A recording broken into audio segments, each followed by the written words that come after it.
Well, welcome everyone. Thank you for being here. Thank you for your interest. Uh, First of all, said where we do begin with all this. Well, we begin with Johnny Cash. Okay, at least you all know who Johnny Cash was. Okay, so he used to do concerts in prisons, and one time someone asked him, "Why do you do that?" And he said, "Well, two reasons. One, they're a really great audience, and two, because I'm a Christian." All right. Kind of goes back to Matthew 25. I was hungry, you gave me to eat, thirsty, you gave me to drink, in prison, you visited me, and so forth. In other words, moving beyond ourselves. And that's part of the whole idea of what's been going on with this. I mean, for years, our pastoral council and I have been thinking about saying it would be nice to have a relationship with a sister parish somewhere else in the world. And at one point, we were thinking about Hungary, because there were some parishioners who moved back there.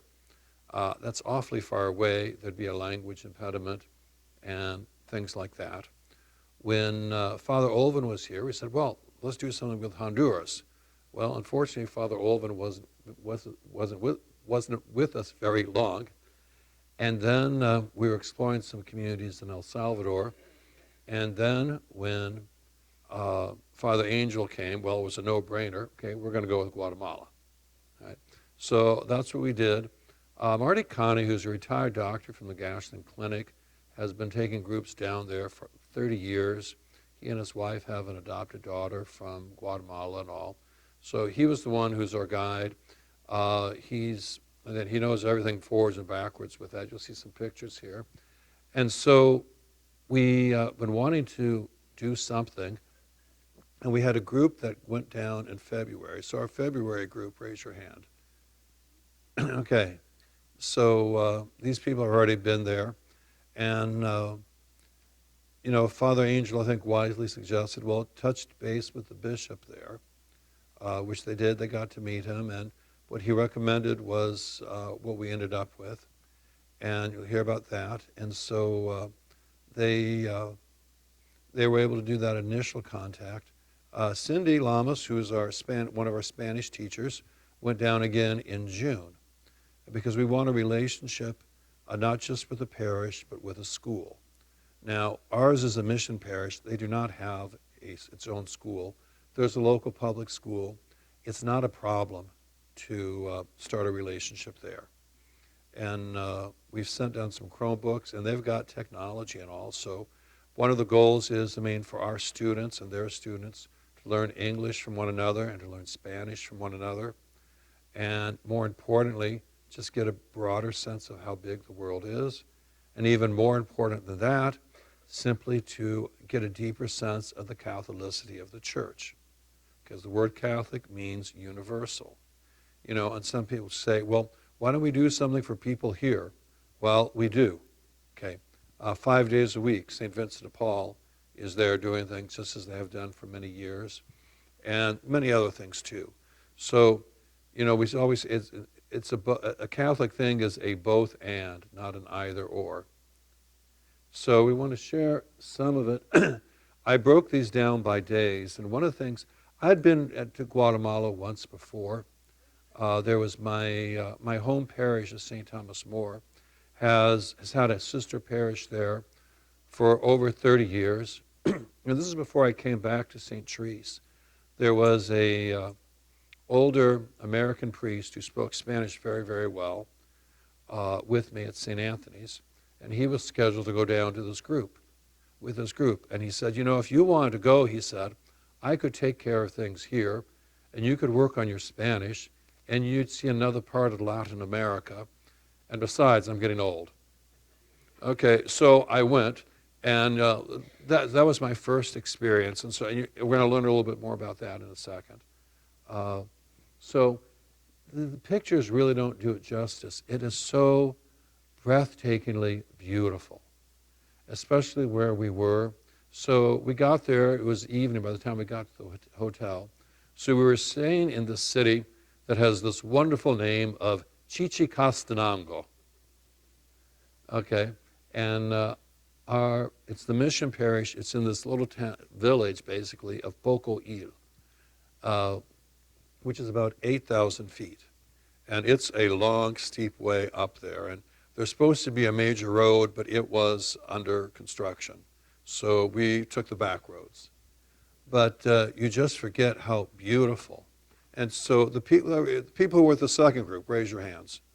Okay, the ones that went down. You were in the first group. Okay, so so this is the school. And so they had an assembly for us and everything. Everywhere they treated us like rock stars. So there's these classrooms in this open covered area. Other schools seem to have that as well. This is looking up the hill at our sister community where they're building a church. But this day was more in the school. And they lay out these white pine needles. Marty said it's like the equivalent, it's like a Guatemalan red carpet. And so we were up there and they presented gifts to all of us. Then we visited the classrooms.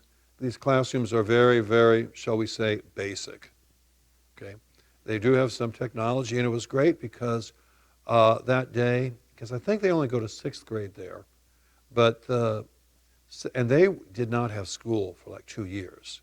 I mean, it wasn't remote learning. They did not have school for a couple of years. They just started. So with Cindy, we'd gone together, and so we FaceTimed with one of our 7th grade classes, and they had questions to ask one another and everything. And we had done this when I was still here, but it was great. And even then, just to watch our students, just to watch their world expand a little bit was great. And then when I got to visit with them from down there, that was marvelous. And we were going to these classrooms and everything, and it's a public school, but not everyone's Catholic. I think most everyone's Christian. And so I'd ask the principal at one point, could you, can I teach them a religious song? He said, sure. At one point, could we do a prayer? Yes. Another one of those wonderful views, some smaller kids. Want to get them some maps. All they had were maps of Guatemala. I wanted to show them, where we were from and so forth. I want to get them some, at least North and South America maps, maybe some world maps. This is the video I did that was on the newsletter, just in the classroom there. So when Cindy went down, Teresa Roth, our now retired principal, had sent this tapestry down to the principal there, and he had it in his office. So I wanted to make sure that you saw that. This is Don Manuel. He's the principal. And then we FaceTime, and Amy Hogan, our present principal, and so I was talking to both of them and saying, you both have very difficult jobs. So it's Poco Il. Usually in Spanish, H is silent, if not always. They need a new roof there. There again, you can see things are very basic. This is a remote area. And then this is, the mission chapel there, which they renamed themselves Santa Teresita in honor of us. And so they've got about 12 more layers of cinder block there. And then we're going to be assisting with the roof. And it's a little, Marty Connie has been doing lots and lots of these projects. And most of them are very simple. They're kind of like a matchbox or something. This one he came into, I think, midway. And so there's a basement. There is a place for some classrooms. There's going to be a garage eventually. And then up these steps is going to be the church. So it's a little more complicated.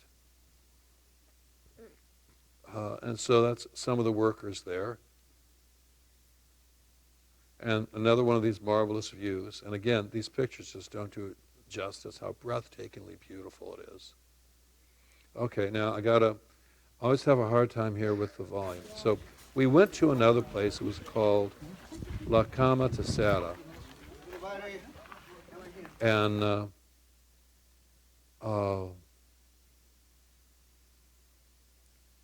going to turn up the volume and start again. And so this was a place They were supposed to have the roof on, but they had the hurricane. So just a week or so they had to. They're not done yet. Okay, those are firecrackers. Okay, Father Angel will tell you, it's in Guatemala. It's not a party unless you have fireworks. And so usually when you come and when you leave, there's going to be at least firecrackers. Okay, it's a sign of welcome. So they gave us, this is kind of like their present church, but they don't have the Blessed Sacrament there, but gave us a marvelous lunch. Some of the soups were just wonderful. And then looking out again, and then, okay, I mentioned the white pine tree needles. Well, these are the white pine, they almost look like palm trees, so they hang down. So I think that there have to be some species of white pine, but they're not our species. And then, so this is, you can see the facade of the church. So hopefully, that should be pretty much done. I don't want to be that big. All right, and then they had this presentation for us. Yes. That's La Cama Tesoro. Good.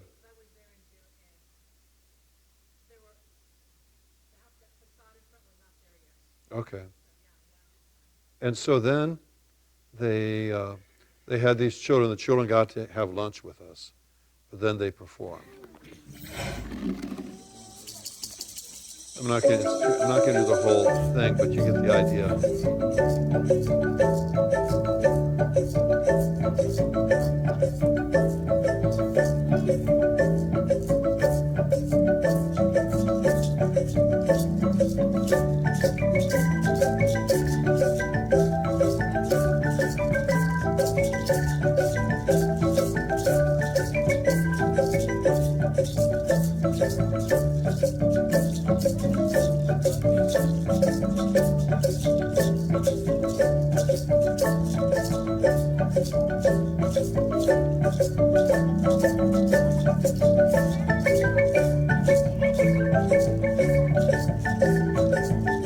It's pretty much the same. And then they did another dance, and they show just some of the traditional crafts, like the weaving here, and then grinding the cornmeal. And then she went dancing around.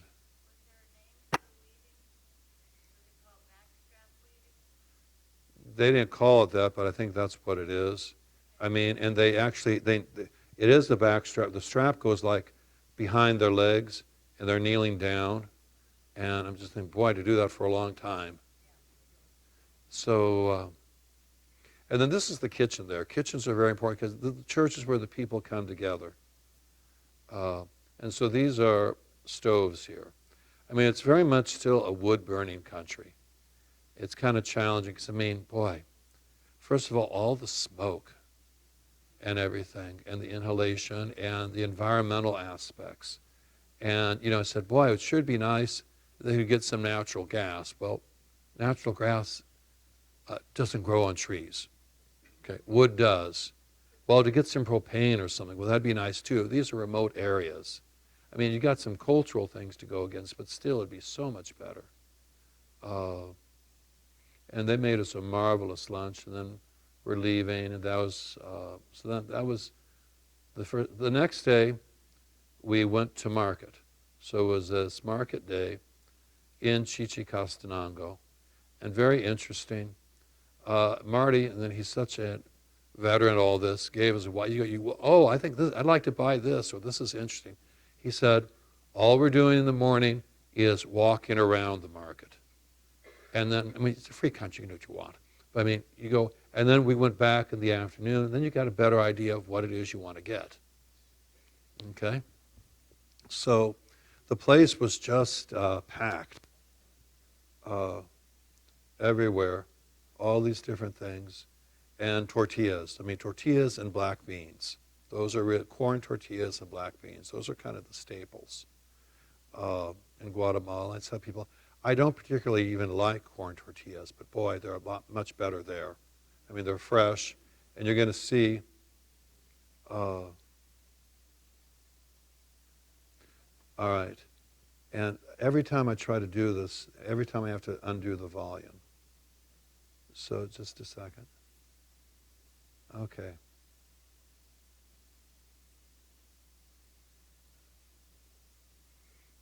All right, why isn't, oh, then the volume's down. Okay, let's try it again. You just always hear that gentle, and it's a lot harder than it looks. I mean, I haven't tried it, but people say it's a bit of an art. And that's just a crazy peacock. So the church there in the town, it's Santo Tomás Apostol, St. Thomas the Apostle. This goes back to 1545. So it's got to be one of the oldest churches in the hemisphere. All right? And right when we were there is when it started to rain. So these flower people, they started covering things up. It's built on an old Mayan platform. And there's 18 steps going up. And these are big steps. I mean, and you can tell these are small people, but big steps. And so this is the parish, all right? Now, Father Bernardo, who you're going to see here in a little bit, okay, he's the pastor of this large parish. He is, and then there are 54 missions that he has attached. And he has one priest helping him.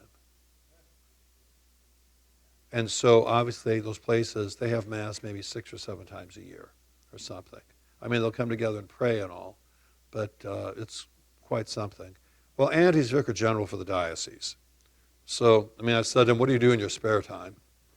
I mentioned all that to Bishop Johnson. He says, I need to remember that if I give a guy 2 assignments or something, you know. So it was raining, so we went to this indoor market. Just beautiful. I mean, and all this food was all just picture perfect. Just everything so fresh, and it smelled so wonderful. These radishes, these great big radishes. And then this is looking out. That's the cemetery over there. All those colored things. Across the way, there is a small church called the Calvario, the Calvary. And people have a great devotion to the Passion of Christ. And so there's, on the altar, there's this figure of the dead Christ. And people are there praying. It's not even an altar, it's just more of a shrine. And then the Sorrowful Mother, and so forth. And then this is looking out over at Santo Tomas. And that's Marty. This is Daniel. He's kind of like Marty's contact person for all these projects and everything, and interpreter. Okay, for these people, okay, most of the people are Mayan people, okay. Spanish is their second language. There's different indigenous languages. So sometimes he would translate. And sometimes Father Bernardo would as well. You'll see this. Well, then we went through the meat market. And being a doctor, Marty told us some more than we want to know about some of these things. Okay, and then just the abundance here. And it's all, this is kind of the courtyard of the church there. And then just see the grains and all. And then the bakeries. And so this is outside Santo Tomas. In the afternoon, we went back when we did our afternoon shopping, and then it wasn't raining. And you just see more of the wares. And they love colors. They love colors. They love flowers.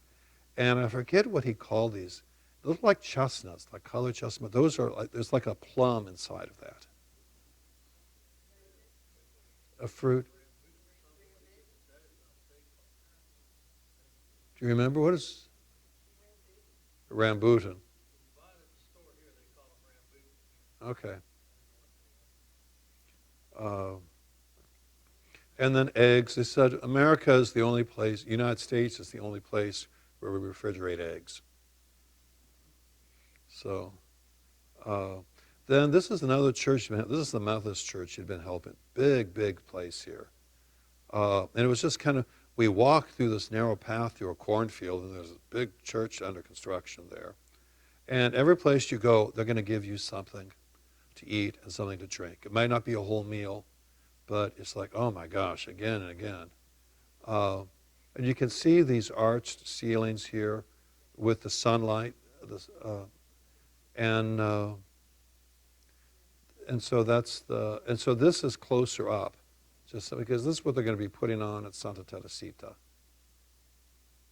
and that's looking down from the choir loft. And that was a big place. Yeah, corn everywhere. And so we learned, I mean, there's only one ear of corn per stalk. Or if there's a second one, it's not going to be that good. And so they just, and this is mountainous. I mean, so they just have anywhere they can.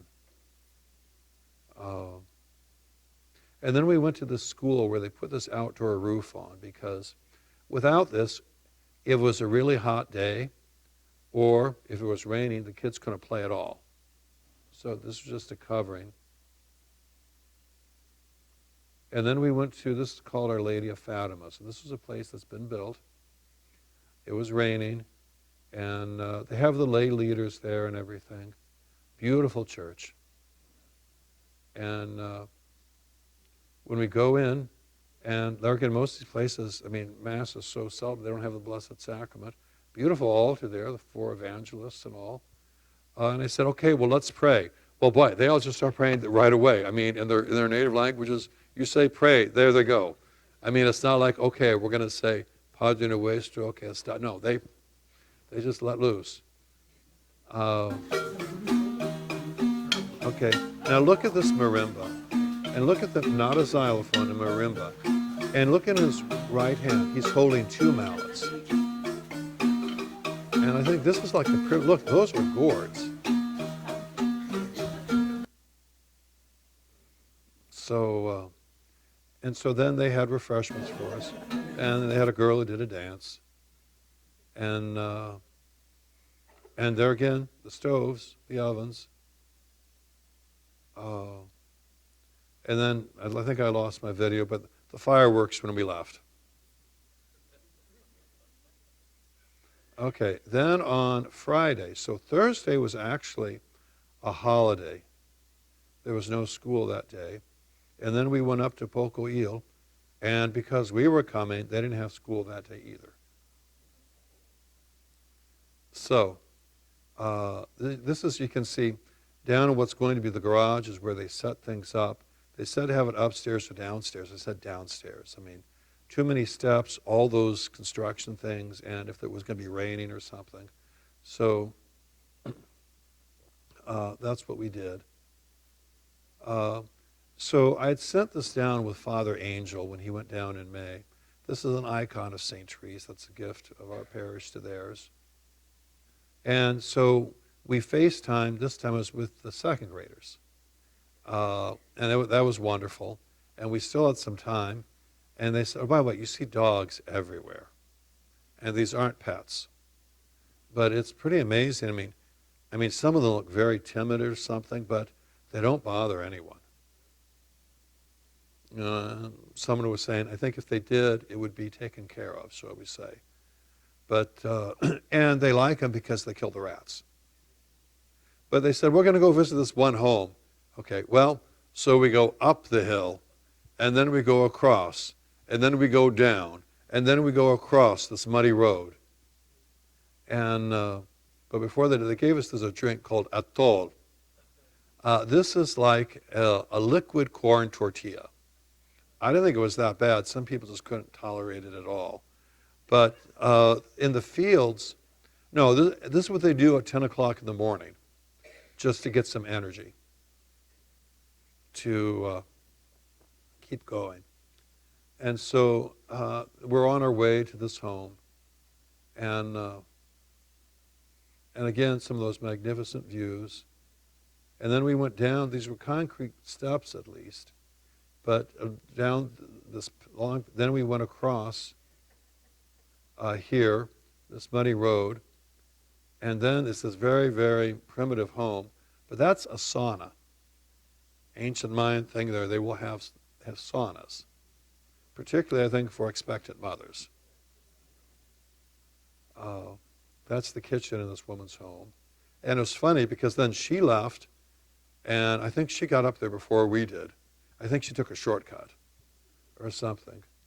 But, and those little boys that were with us, we were going back up, and one of them said to Mike, "Oh, can I help you or something?" And I said, if Mike goes down, that little boy's good intentions are not going to keep him up. Yeah. So then at the end of Mass, he made that presentation. That's Father Bernardo. And so even we did a Mass at St. Therese, and he had me preside. I preached. But after my homily, he said what I said in the native language. And then these are the rosaries. We Altar and Rosary Society sent down bags and bags of rosaries. So I think everybody got one. Well, you brought down 300, right? Then I had about 100, yeah. So, and then that was this little video that was in the newsletter again. That was, and he just said a few words, thank you so much, and so forth. And of course, we had lunch after that. Then we parked up at the school, so we went back there. So those some of the kids with Mike, and then the school. I got more pictures of my finger on this trip than I think in any other trip I've ever taken. And this is by the school. And then this is on the way back. Here, I'm going to come back. Okay, I hope this doesn't, there was a funeral coming by. And that was a steep hill.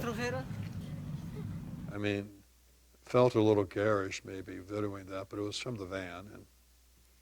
And okay, then we went to we went to Quiché, which it's the see of the diocese, all right? And the bishop was not going to be there. We knew that, unfortunately. Before they had met him. Very interesting. He's from Italy. He was ordained for a diocese in Italy. But then he went as a missionary in Venezuela for 3 years. Then he came to Guatemala, and he was eventually named a bishop. And did not get a chance to meet him. And from 1960 to 1996, there was a horrible civil war that went on in Guatemala, a lot of it against the Mayan people. And the population is maybe 46% Mayan and 53% what they call Ladrino, which would be people of mixed race or people with some Spanish, more authentically Spanish background. Just in 2021, there were, so 1980s particularly, was a terrible, terrible time. And these are 9 men and 1 boy who were beatified. So last step before becoming saints in 2021. So this is about his residence there. And then below him is the 25th anniversary of Monsignor or Bishop Juan Gerardi. I remember when this happened. He was the Bishop of Quiché from like 74 to 84, and he was speaking out on behalf of the people and all what was happening to them and everything. In 1984, he had to leave the country. Eventually, he came back, and he was an auxiliary bishop in Guatemala City. In 1998, the Civil War ended about 96. So 1998, he was back there, and they just released this report. I mean, just saying who had done what to whom or something like that. Okay, 2 days later, he was attacked with a concrete slab and killed. The only way they could recognize the body was because of his bishop's ring. And I remember when that happened in 1998, because I told people, I said, A week ago, I didn't know who this man was, and today he's one of my heroes. Uh, they haven't started the same process yet, but he has been declared a martyr. So people have suffered a lot for the faith there. This is the bishop's chapel, and there's a number of Guatemalan saints there. Okay, that's Brother Hermano Pedro. I think he founded a hospital or something. Don't know too much about him. This is Blessed Stanley Rother. He's an American priest. We'll hear more about him. This is an American Christian brother who was killed there. I don't know his name. Brother James Miller. James Miller. He was from St. Mary's College up in Minnesota. The year he was killed there, I was a student at St. Mary's. I remember when that happened. Really? Okay, we're going to have to learn more about him. And then this is when they had their 50th anniversary. And it said 50 years of life, testimony, martyrdom, and service. But there were just a whole lot of atrocities and kidnappings and torturing and a lot of horrible things. This was another priest, I think, from Guatemala City. And I don't know. And this is the courtyard in his residence. That's his housekeeper. That's our group. Yes, such as we were. And then Marty had also helped. This was a school, I think like a grade school and high school in Quiché that he had helped, especially like with a science lab. And then, I don't remember the name of this place. This place was a little bit flatter. But we went there, and they want to build a new church. La Estancia. Okay, thank you. And so, well, I mean, they're very welcoming of guests. They're very welcoming of a priest. But they also know Marty can get things done. Okay, so I don't fault them for that hospitality for anything, though. And they're not on daylight savings time, so it gets darker earlier. But this is their church there, and that's where we started. And the introduction, we prayed, and I talked for a while. And then they served us. This was more atol. And then this is just cornbread. But it's more of a coarser cornbread than what we're used to. It was really good. I mean, I wish I could have had more, but I knew we were going to be having dinner. I mean, it's like, yeah, you're going to have dinner at 7, and at 5 o'clock they're giving you this. No. And then, so Saturday, we went to this next town, the little church. It's called Pashot. And you say, you get that German guttural in there. Okay, Pashot. And just more of the corn. And actually, Marty had, the kitchen there is dedicated in honor of his mother. So we stopped by there, and then we went upstairs, and of course they gave us something to. This is something my dad used to do that I do.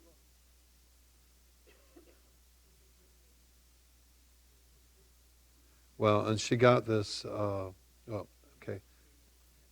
Okay, well, no, I have go back here. All right, let's try it again. Well, that's because the volume's down. 9, 10.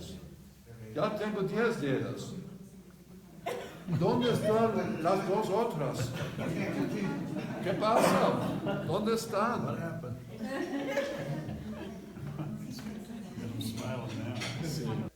Okay, my dad used to do this thing. He said, I have 11 fingers.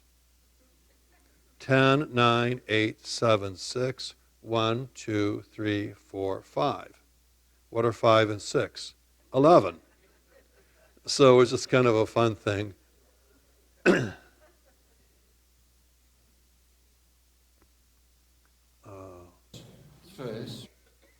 And then this was skeel. It's kind of like a potato, but it's different. I mean, it's a little more fibrous, a little less starchy. How would you describe it?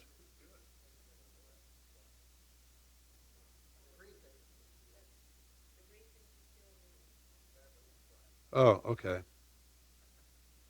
All right, and then we're getting ready to leave, and more of the views. Yes. And so then we went to this church of San Jose, and we were having Mass there. So, I mean, it was a big event. I mean, these places, I mean, we used incense at these Masses. They had a lot of candles. They're only having Mass a few times a year, you know. And so they're trying to build a second level over here. So that's the courtyard. And then this is before Mass. I was just standing, that's my finger. Oh, Father, come and talk, come and talk. And so I talked a little bit. And then beautiful roof, beautiful floor. And this, okay, Quiche television was covering the Mass that day. And, but no, someone had recently done the floor there. It was just beautiful. And again, he asked me to be the principal celebrant. And this was the feast day of St. John Paul II. And I just tried to connect with some of them. I mean, between growing up, between all the oppression of Nazism and then the oppression of communism, you know, the Polish people said, you know, World War II was the war we lost twice, at the beginning and at the end. And a lot of people might think, well, what's the meaning of life? Life has no meaning, or if there's a God, he doesn't love us. And just thinking about what a lot of these people would have experienced, just the oppression, the torture, and everything. And John Paul said there was a God who does love us, and kind of the same thing. That's San Jose. I don't know the name of the town, but San Jose. Chapakol.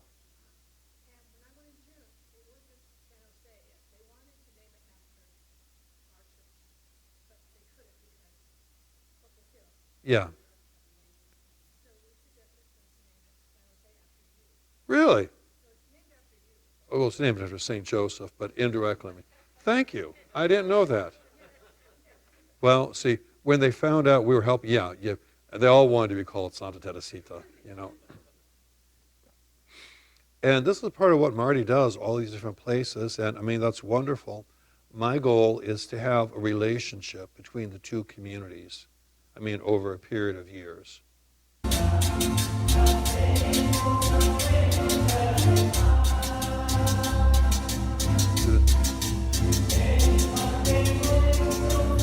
Okay, don't wait to hear blowing in the wind.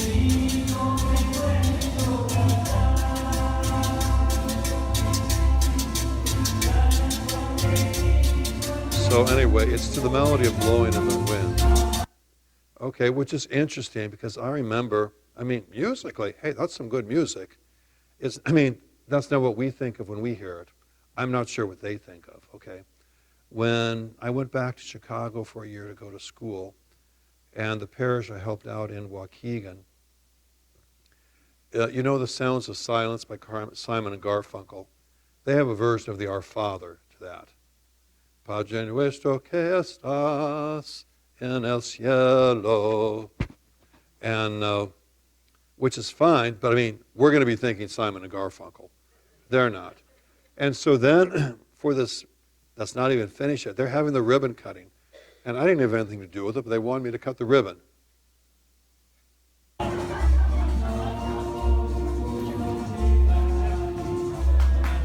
And then to bless the level up there. So, and we don't have a sprinkler, they had flowers. So I was going to...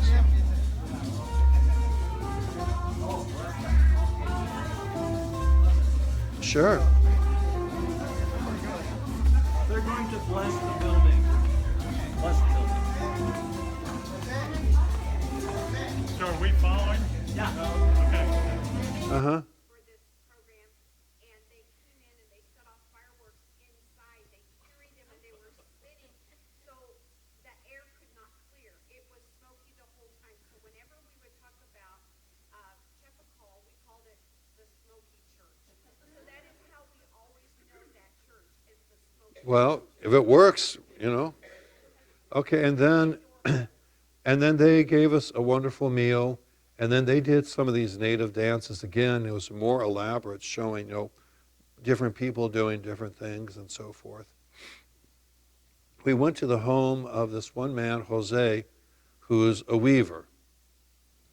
And that's his spinning wheel, that bicycle wheel. Okay? And then he's got 2 looms. And this is one of his sons on one of the looms. Okay? One day. I'll be back tomorrow for it. And I don't know if you can really tell. That's very fine work. That green and black little bit, it's very elegant.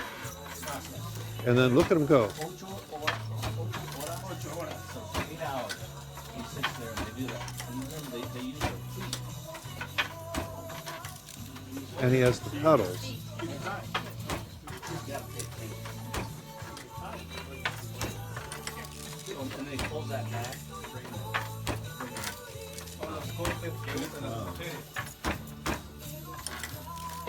¿Y cómo te llamas?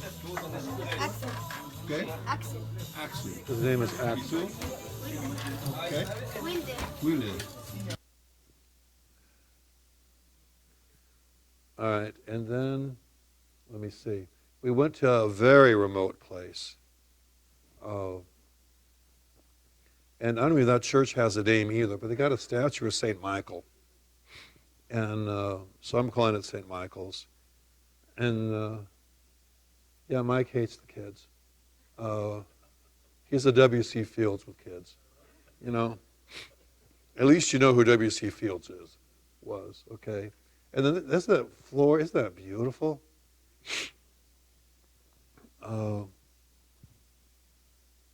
So then,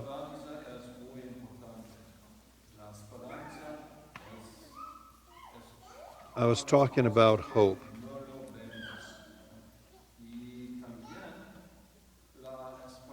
And well, you can't hear me. Anyway. And so they were just very, very, and they had refreshments for us afterwards, of course. And then Father Bernardo invited us over to his house, to his rectory, for coffee. So this is about 5 o'clock. Now, fortunately, just served us some fruit, which was very nice, and some very strong Guatemalan coffee, which is late in the afternoon, I didn't have too much. And then this is the picture there, some of the 10 martyrs of Quiché. This is a very, hundreds of year old statue of the Blessed Mother. And then Sunday, we went to Mass at Santo Tomas. And again, Father asked me to be the principal celebrant. And this is a big church. And this is one of the sacristies. And you're going to see this a little bit later on. People have a deep devotion to the Passion of Christ. And I know my family has some friends, and she has something like this, a very small one in her home that she had made as a child. And Christ's hair is her own hair that she had used on that. Obviously, that's more life size. So this is before Mass. And it was World Mission Sunday, which was kind of nice, just, the universality of the church.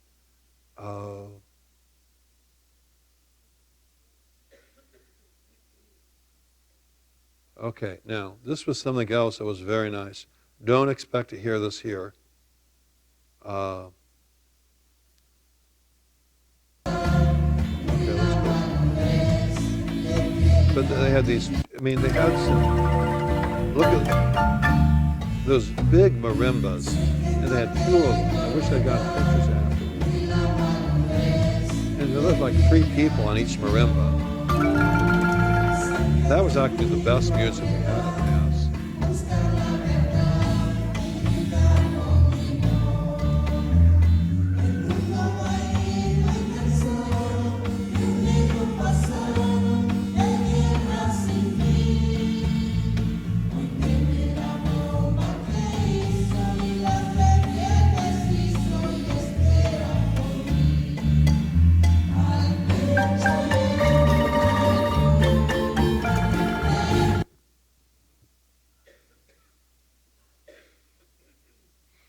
So just more of the same there.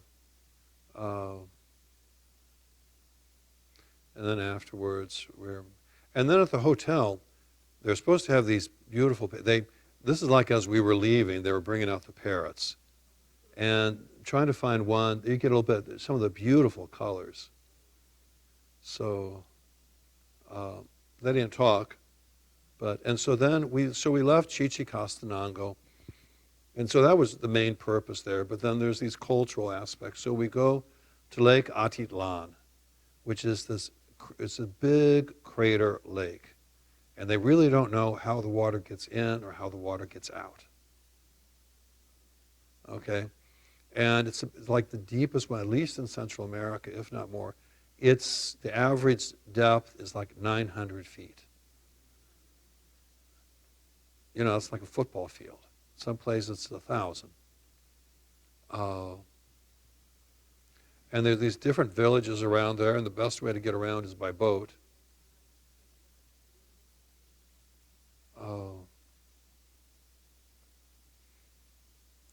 And so we got in a boat, and we're on our way to what's going to be our hotel. Look how clear the water is. That was just amazing. And so these are called tuk-tuks. Think of a motor-sized rickshaw or a motor-sized tricycle, and sometimes driven by a boy who might be 12 or younger or something. And so we were going up this mountain, about maybe 1/3 way up the mountain. And even with this, sometimes we had to get out just because of the weight and all. So we rode these tuk-tuks up there. And then this place, Lomas de Tuzuma, is where we stayed. If you're familiar at all with Lord of the Rings, it's like Rivendell. Just this beautiful, enchanted place. And everyone has these little cabins. And it was so fragrant, these cedars and all. Made me cry. Made me cry because that morning I came down with allergies or a sinus infection or something. I mean, so indirectly. And so then the rooms were named after different saints. So this was my room. And then each has its own little patios. You just look out there.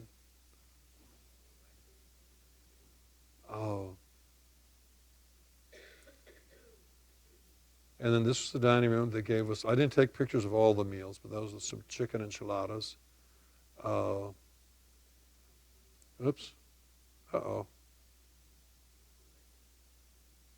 Okay, we've been there, done that. Oh, okay, yeah, I guess that's it for Sunday. Monday was a busy day. So, get up on Monday, and the first thing you do when you get up is just look out the window, and in the distance there's a volcano smoking. And so this is at dawn, and that was just right across from my patio there. And you see the sun's coming, you see that it's shining down more that way. Oh, just amazing.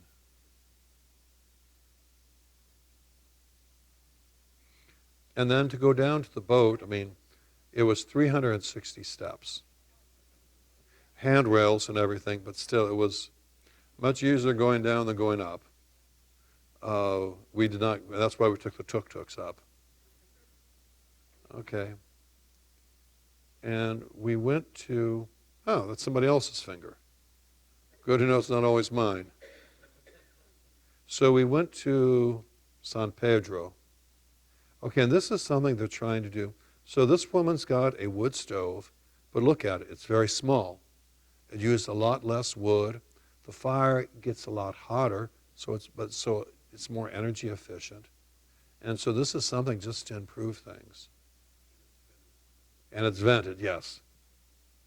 I was going to say that a beam, and I can't remember indigenous Mayans that they're trying to get more northern stone. Yeah. Right. So, I mean, there's, yeah, at least if they're going to keep burning wood, at least let it be less wood, let it be more efficient. This is a coffee plant. And then this is a clinic we visited. These are what they call chicken buses. So they're old American school buses that they can just decorate in outlandish ways. And that's how a lot of people in Guatemala travel. This is when we had lunch. I had some shrimp scampi, the garlic, I think would kind of help. And then we went across the lake to Santiago. Santiago has it's a population of maybe 44,000 or something. And took the tuk-tuks up. This is the parish of Santiago, St. James. This goes back to 1547, which is pretty old too. So there's this big plaza in front of the church.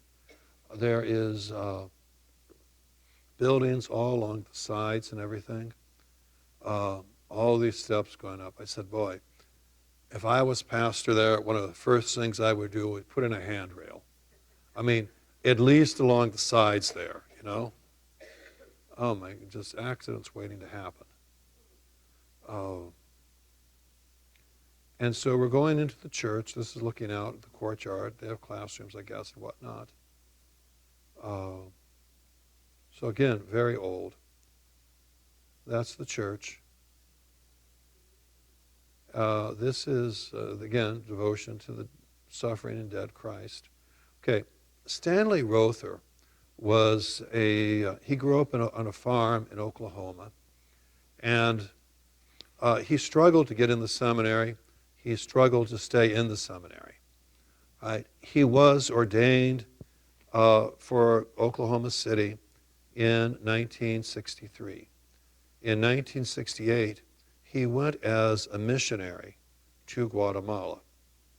And so he ended up there at Santiago, and which meant not only learning Spanish, but then learning the native tongue, which is totally different. It almost sounds like Russian sometimes or something.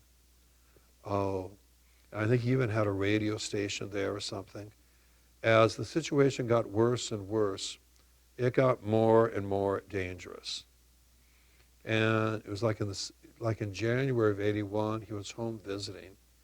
And his bishop in Guatemala said, you don't have to come back. And his bishop here said, you don't have to go back. And he said, I want to go back. I mean, I think he knew his name was on a hit list. And it was just because he was helping people. I don't think he was politically active or anything. July 28th, 1981, some paramilitaries, maybe trained by the U.S. government, went into his rectory, and he would not leave. And said he was a farm boy. He was not athletically gifted, but he was strong. And he would not, so they killed him there. And he didn't cry out for help because other people would have gotten killed too. But he said they'd never get me out of the house. And there's this interview. I watched a couple of YouTube things since we've been back, and it's actually interviewing his father. And after he was killed, this priest came up to him, and he knew what had happened. And he said, did they get him out of the house? He said, no. And so about 5 years ago, he was beatified. So he's on his way to becoming a saint. He is the first American martyr. And that's a very extensive process. So Father Albert Bricken, who is a monk at Conception Abbey, he's also pastor of St. Gregory Parish in Maryville, Missouri, was one of the people working on his cause. I mean, going down to Guatemala, interviewing people, taking testimony, all sorts of things like that. So there's a biography of him called A Shepherd Who Didn't Run. And so this is the shrine to him in the church. He is buried in, I think the people there and his family got into a discussion or something, but the body went back to Oklahoma. I think his heart and some of his blood is there. And so his middle name was Francis, and he was known more as Francisco. Stanley isn't exactly a Spanish name. And I think the nickname was Aplas. Plas. So priest, martyr, born the 22nd of March, 1935, Okarche, Oklahoma, ordained a priest May 25th, 1963, arrived in the diocese 17th of June, 1968, remained in this church 13 years, assassinated the 28th of July. There is no greater love than to lay down your life for your friends. And that's about the church. Interesting, all these statues, they were, they weren't nude statues, but they're clothed anyway, and pretty much the same. And I asked someone, I don't know, it's just beautiful altar there and all. And then to the left, there's a courtyard. There's a confessional. They have an adoration chapel. There's more of that. To the right here, and it was closed. That's the rectory. And they have a chapel there. I think the Blessed Sacrament is right there on the site where he was killed and everything. We didn't get to see it. So, got to save something for next time. Anyway, so very moving. And then this is, was it Daniel or something? No, the guy, the captain, Henry, told us all about, which I don't know. Anyway, and then this is like a 3D map you look down on of Atitlan. Then we're going next to San Lucas. Again, look at that clear water. So, some people here, we've had them make these appeals before through Unbound. You can get you can sponsor a child or an elderly person in all these different parts of the world. All right? Yeah. Where's yours? Okay. You've got a little girl you're sponsoring, Sharon, right? Okay. Okay. But don't you have someone too? Okay. Anyway, so 2013, I just it was this boy. I said, okay. So I've been sponsoring a child from there. And, he was so young, his sister used to write the letters because he might have been about 5. Anyway, he's 14 now. And I had made these arrangements, and understandably, and I'm totally fine with this, they're very, very protective. You never know their address, they never know your address. And then I wanted to make arrangements to do an in-person visit. I had to submit a background check and everything, and it's always supervised, which I'm fine with. So we got there, and then we took these tuk-tuks up the hill to the regional offices Unbound. Beautiful, beautiful place. Just lovely. And then we found out they're not there. They're down by the dock there. So we went back down, and so got to meet the family, and there were 2 people that were there. And then his name is Juan Carlos, so him, 2 of his sisters and his mother. And that's afterwards. And it was a wonderful visit. It's like, well, what exactly do you say? And it was nice and all, but also, they can be a little stoic too, but very, very appreciative. So, and then this is our hotel. So maybe 1/3 of the way up, maybe 1/4 of the way. And then the volcano's still doing its thing. All right. And then on Tuesday, so we're leaving Atitlan, and we're going to Antigua. Antigua, as the name implies, is the old capital. It was called the Rome of Central America because so many religious houses had their homes, their bases there. These big, big stone churches, big, big walls and all. Okay, eventually they moved because there were just too many earthquakes, all right? But on the way there, okay, we stopped at San Andres Itzapa. This is where I stayed the previous time. So there are these Carmelite sisters, they're an active community. And so St. Thomas More has this relationship. Up on the hill, top of the hill, is the parish of San Andres Itzapa. Down at the bottom of the hill are the sisters. They have this retreat house. Okay, that's where they stay. They do a lot of work in the community too. And so I've tried to stay in touch with them. I was there in 2009. And so this is, you go in the compound, and that's the little chapel.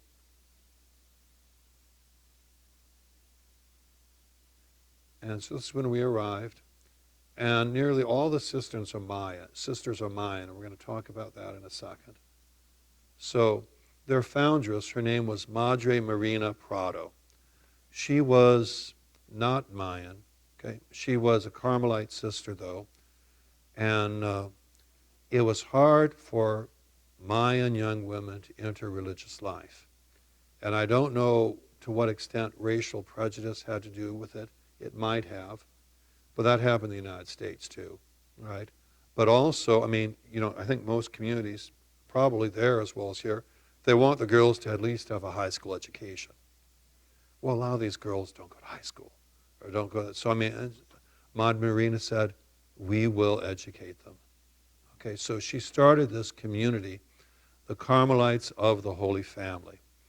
I met her in 2009 when I was there. She has since passed, and this is where she's buried. So this is the memorial to her and all. But so you're going to see here with the sisters too. I mean, they wear brown like a Carmelite, but it's kind of this Mayan weave and everything. And actually, they've got a few non-Mayan sisters in the community now too. So we had Mass with them there. But there again, you can see how you can see the designs. So it's, I mean, it's brown, but it's also Mayan. And that's with the group, and that's with St. Therese. And so it says, welcome, Father Jose. And I think this is probably Teresa of Avila. There's nothing greater or more necessary than love. And so after that, we went to a place called Los Gozosos. This is run by an American woman. I tell people she's like a Protestant Mother Teresa.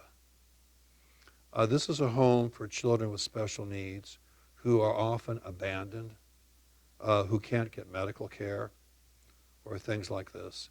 And I had visited with Marty before we went down. I went to his house one day because I wanted to show him my picture.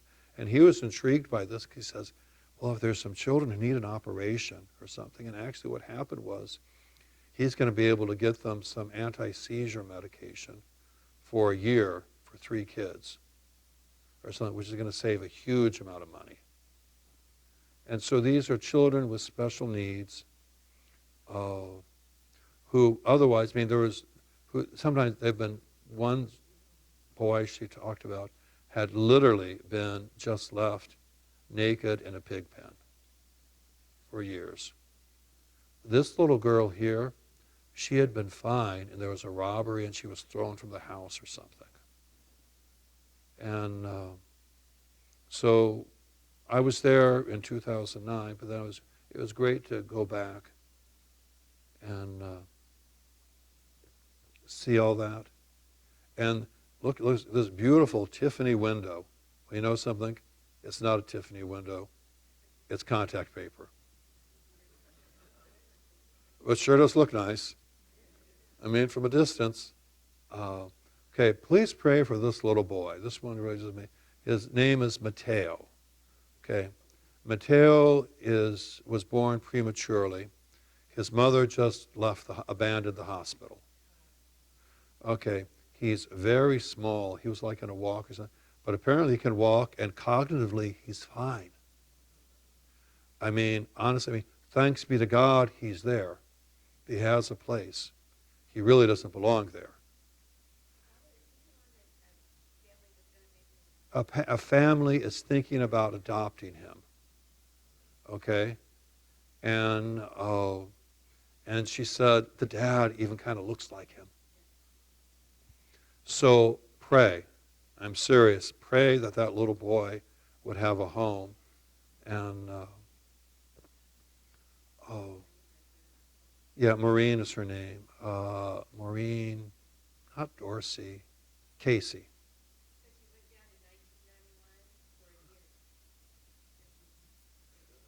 If you want to make God laugh, tell him your plans. Yeah, just amazing. And then this is Maynor. He was a young man who we'd met when we were there 13 years ago, and he and his wife were expecting at the time, and that's the little girl. And then when we got to Antigua, we went to a restaurant, and there were more marimbas. And Marty is a Renaissance man.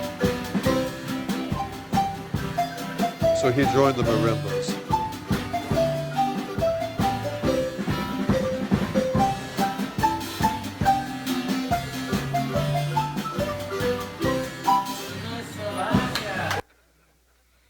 Okay. And so then, okay. I might as well. Okay. The sisters gave me a tablecloth, which is great. It's not too big. My kitchen table isn't too big. And so I sent that back to them and said how well it fit. All right. And then Wednesday. So we're winding things up. We're in Antigua. There's this view perched over the city with this cross, which is all under construction right now. So we couldn't get too close. But a very famous place there. And you can see this is the artist rendering of what it's going to look like. It's going to look great when they have it done. But that's just there in the background. This is the market where we did a little more shopping. And this is called the Arca Santa Catarina, so it's a very famous landmark. And this is it's just the plaza in front of the old cathedral. Now, this is, again, great devotion to the Passion of Christ. So this is on like a Good Friday or something. These are like floats in a parade, all telling the story of the Passion. They go through the street with these.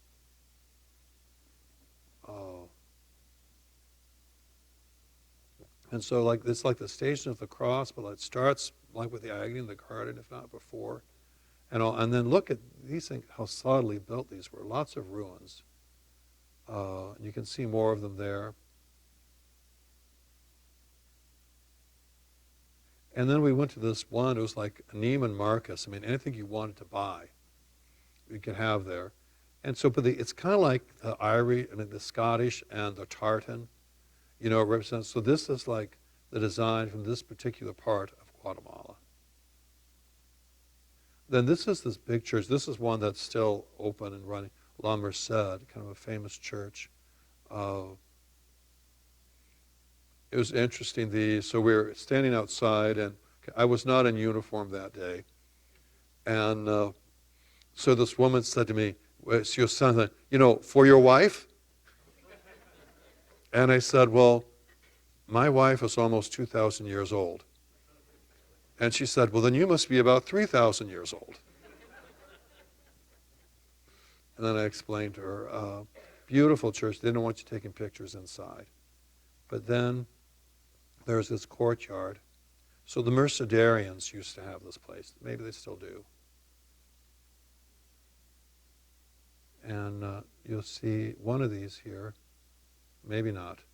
One of them, again, somewhere else, there was the volcano again. You can still see it. But, all right. And then, This is the last night, and so we're at the hotel. This hotel was an old Dominican house. I think had been in ruins for many years. And then became this very nice restaurant. You kind of get lost in it. And a nice hotel, you kind of get lost in it. And they were having a Taco Bell convention. So anyway, but no, this is just, I think, a marvelous, marvelous experience. Just again, just when you're in a place that's so totally different, there's something refreshing about it. And you see how people are the same, you see how people are different. And it was all wonderful. And again, I mean, for us as well as them, to get this sense of the Catholicity of the church. Okay. And so I'd like to have a couple groups going down, every year if possible. I don't know what kind of progress they're going to make with the church. Ideally, I'd like to go down there for the dedication of Santa Teresita, but not quite sure when that's going to be, and it's got to work around the bishop's schedule and things like that. But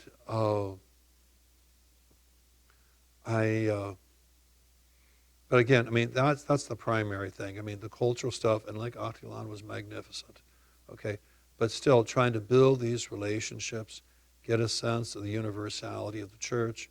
And Marty said to me, he's ready to take a group anytime. Just let him know he's retired. Let him know the time. He's ready to do it. So, anyway, so for the people who have been, I've been able to add a few things. Say something. Yes.